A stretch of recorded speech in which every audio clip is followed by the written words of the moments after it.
امریکی صدر Donald Trump نے دعویٰ کیا ہے کہ امریکی انتظامیہ نے ایرانی پاسداران انقلاب کے ساتھ براہ راست پس پردہ رابطے کا راستہ قائم کر لیا ہے۔ امریکی میڈیا کو انٹرویو میں ٹرمپ نے کہا کہ امریکہ کے پاس اب بھی ہتھیاروں کے وسیع ذخائر موجود ہیں اور اب تک استعمال کیے گئے ہتھیاروں کی مقدار نہ ہونے کے برابر ہے۔ ان کے مطابق امریکہ کے پاس درمیانے درجے کے بھی بڑی تعداد میں ہتھیار موجود ہیں۔ ٹرمپ کا کہنا تھا کہ امریکی انتظامیہ کے ایران کے ساتھ رابطے برقرار ہیں، تاہم ان دعووں کی مزید تفصیلات سامنے نہیں آئیں۔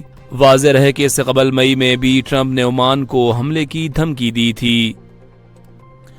ایرانی پاسداران انقلاب کے سینئر عہدیدار ید اللہ جوانی نے کہا ہے کہ امریکہ اپنی ذمہ داریاں پوری کرے گا تو ہی آبنائے ہرمز کھولی جائے گی۔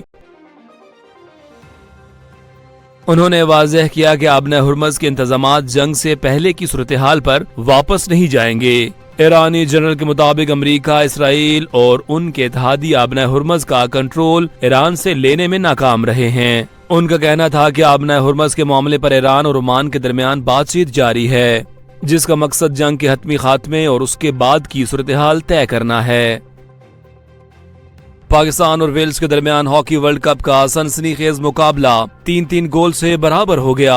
پاکستان نے پہلے کوارٹر میں 1 گول کیا، جبکہ چوتھے کوارٹر میں مزید 2 گول کر کے برتری حاصل کی۔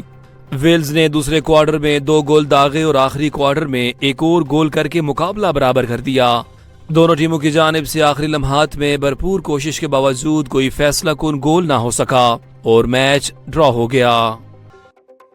ایرانی پارلیمنٹ کی قومی سلامتی کمیشن کے سربراہ ابراہیم عزیزی نے امریکی صدر ڈونلڈ ٹرمپ کو آبنائے ہرمز سے متعلق دعووں کے بجائے اپنی سلامتی پر توجہ دینے کا مشورہ دیا ہے۔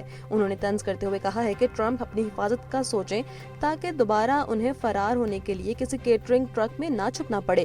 دوسری جانب ایرانی پاسداران انقلاب کے سیاسی نائب بریگیڈیئر جنرل ید اللہ جوانی نے واضح کیا ہے کہ خطے میں جنگ کا خاتمہ اسلام آباد مفاہمتی یادداشت کے مطابق ہونا چاہیے۔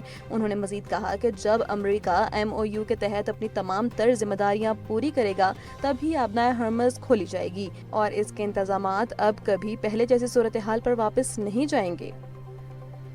فیڈرل انویسٹیگیشن ایجنسی کی جانب سے نادرا سے براہ راست خفیہ معلومات کے حصول پر پروٹوکول کی خلاف ورزی کا انکشاف ہوا ہے، جس پر نادرا نے DG FIA کو باضابطہ شکایت درج کروا دی ہے۔ نادرا کے مطابق آسٹریلوی پولیس کی درخواستوں سے متعلق FIA نے مینول خطوط ارسال کیے تھے، جس پر خدشہ ظاہر کیا گیا ہے کہ مینول ڈاک کے ذریعے خفیہ معلومات لیک ہو سکتی ہیں۔ اس مراسلے کا نوٹس لیتے ہوئے DG FIA نے تمام زونز کو مختلف محکموں سے براہ راست رابطے سے روک دیا ہے اور ہدایت کی ہے کہ معلومات کے حصول کے لیے صرف ڈیٹا شیئرنگ ماڈیول پورٹل اور اینٹی منی لانڈرنگ سرکل کا استعمال کیا جائے، جبکہ خلاف ورزی کرنے والے حکام کے خلاف سخت کارروائی کا انتباہ دیا گیا ہے۔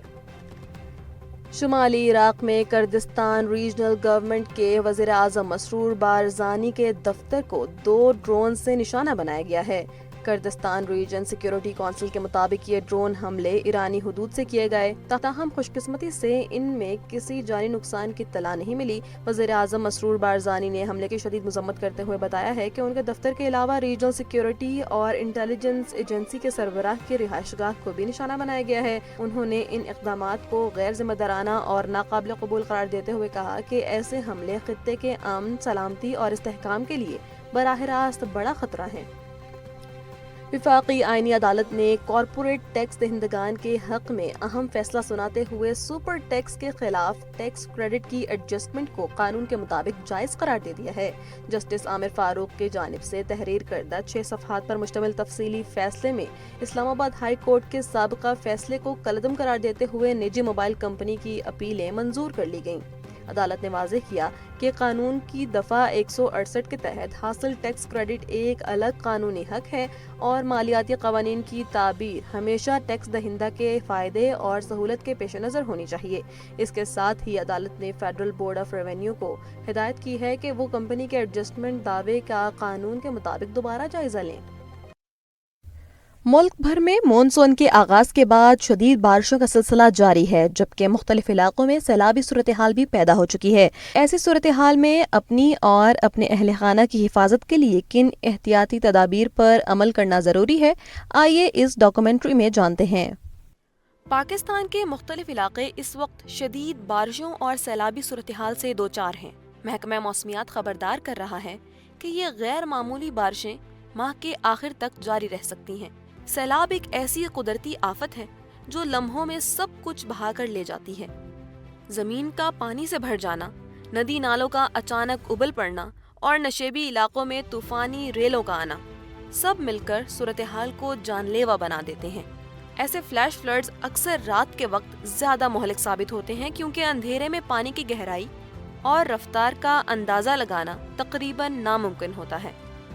یاد رکھیں، ماہرین کے مطابق آدھی سے زیادہ ہلاکتیں ان گاڑیوں میں ہوتی ہیں جو پانی میں پھنس جاتی ہیں۔ اس لیے یہ بات اپنے ذہن میں بٹھا لیں، کبھی بھی پانی سے بھرے رستے پر گاڑی نہ چلائیں۔ اگر سامنے پانی نظر آئے تو فوراً رک جائیں اور دوسرا راستہ اختیار کریں۔ اگر گاڑی اچانک بند ہو جائے اور سٹارٹ نہ ہو رہی ہو تو فوراً نکلیں اور اونچی جگہ پر پہنچیں۔ ایک انڈر پاس صرف چند منٹوں میں 5 سے 6 فٹ پانی سے بھر سکتا ہے اور یہ صورتحال زندگی کے لیے بڑا خطرہ ہے۔